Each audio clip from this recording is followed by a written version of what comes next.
एका सुंदर छोट्याशा आणि शांत गावात ही गोष्ट घडते. गावातील रस्ते उंच झाडांनी नटलेले आहेत. हवेत नेहमीच गारवा असतो आणि लहान पण देखणी घरे गावाला एक वेगळीच ओळख देतात. पावसाळा आला की हे सगळं सौंदर्य जणू दुपटीने खुलून येतं. गावातील लोक साधे, आनंदी आणि आपल्या आयुष्यात पूर्णपणे समाधानी आहेत. पण या रम्य गावाच्या अगदी शेजारी एक दाट गूढ जंगल पसरलेलं आहे. त्या जंगलात अनेक रहस्य दडलेली आहेत. म्हणूनच गावकरी त्या दिशेला जाणं टाळतात. जंगलाची भीती त्यांच्या मनात खोलवर रुजलेली आहे. या जंगलात एक बहुरूपी राहतो. तो हवं तेव्हा कोणाचेही रूप धारण करू शकतो. पुरुष, स्त्री, कोणाचेही. त्याची ही कला इतकी परिपूर्ण आहे की खरा आणि खोटा माणूस यात फरक ओळखणं जवळजवळ अशक्य ठरतं. जंगलाच्या एका अतिशय काळोख्या भागात त्याची झोपडी आहे. तिथे सूर्यप्रकाश सुद्धा जमिनीला स्पर्श करू शकत नाही. झोपडीभोवती त्याने शिकार केलेल्या प्राण्यांचे सांगाडे विखुरलेले आहेत. त्यावर माशांचा गुंजारव सुरू असतो आणि त्या ठिकाणी प्रचंड दुर्गंधी पसरलेली असते. बहुरूपी पूर्णपणे एकटाच राहतो. घरातील प्रत्येक काम त्यालाच करावं लागतं आणि आता त्याला त्या एकटेपणाचा आणि कामांचा कंटाळा आलेला असतो. तो मनात विचार करतो, एखादा सणकाम्य आणि तंदुरुस्त मुलगा मदतीला मिळाला पाहिजे. किती बरं होईल. आणि तेव्हाच तो एक विक्षिप्त योजना आखतो. जवळच्या गावातून एखाद्या मुलाचं अपहरण करायचं.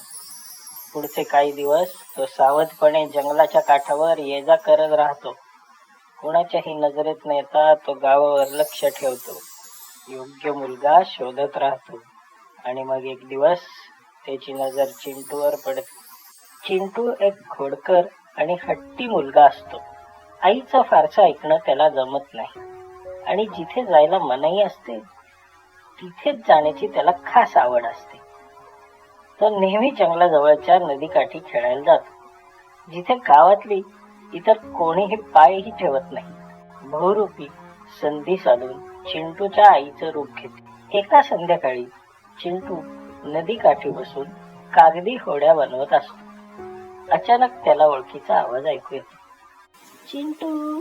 तो वर पाहतो. जंगलाच्या काठावर त्याची आई उभी असते.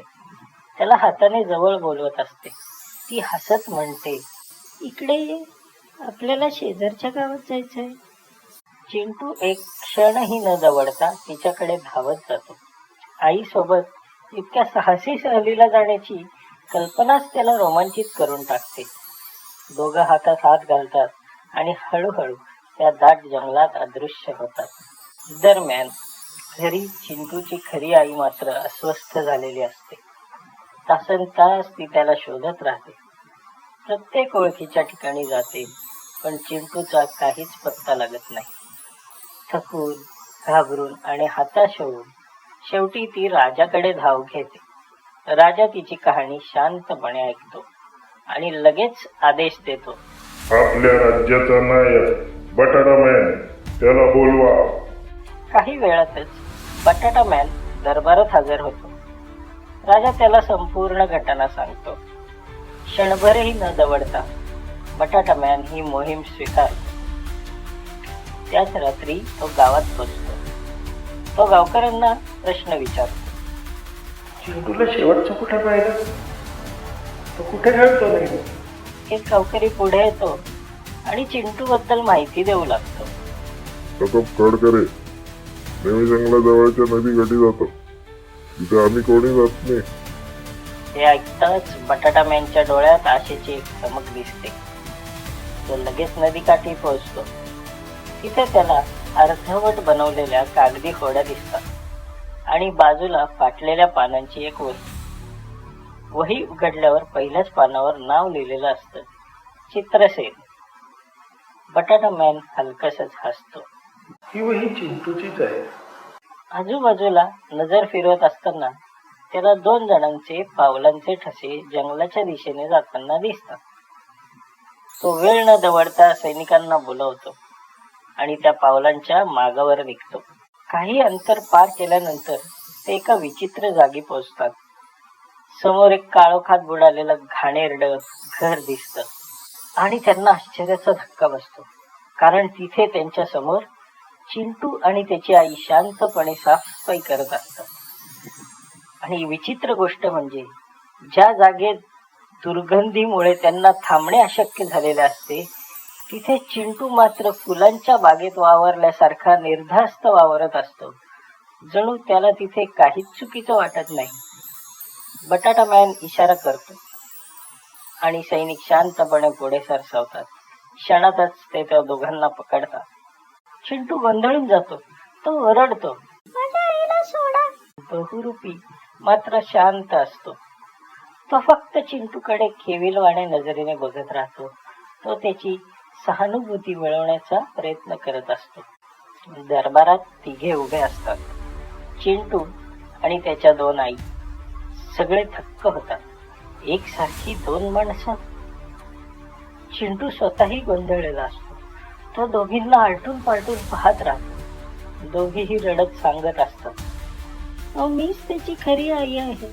दरबारात कुजबूज सुरू होते. शेवटी बटाटा मॅन पुढे येतो. तो जमिनीवर एक वर्तुळ काढतो आणि चिंटूला त्यात उभं करतो. तो शांतपणे म्हणतो, जिला चिंटूला आपल्या बाजूला ओढता येईल ती चिंटूची खरी आहे. राजा थोडा विचारात पडतो, पण परवानगी देतो. चिंटू मधोमध उभा असतो. एका हाताला एक आई आणि दुसऱ्या हाताला दुसरी. शिट्टी वाजते. दोघे जोरात चिंटूला ओढायला सुरुवात करतात. चिंटू वेदनेने ओरडतो आणि अचानक एका स्त्रीचा हात सैल होतो. ती चिंटूला सोडून देते. क्षणातच चिंटू दुसऱ्या बाजूला ओढला जातो. दरबारात जल्लोष उसळतो. शांतता झाल्यावर बटाटा मॅन पुढे येतो. तो ठाम आवाजात म्हणतो, जिने चिंटूला सोडलं ना तीच त्याची खरी आई आहे. खरी आई स्वतःच्या आनंदापेक्षा मुलाच्या वेदनांना जास्त महत्व देते.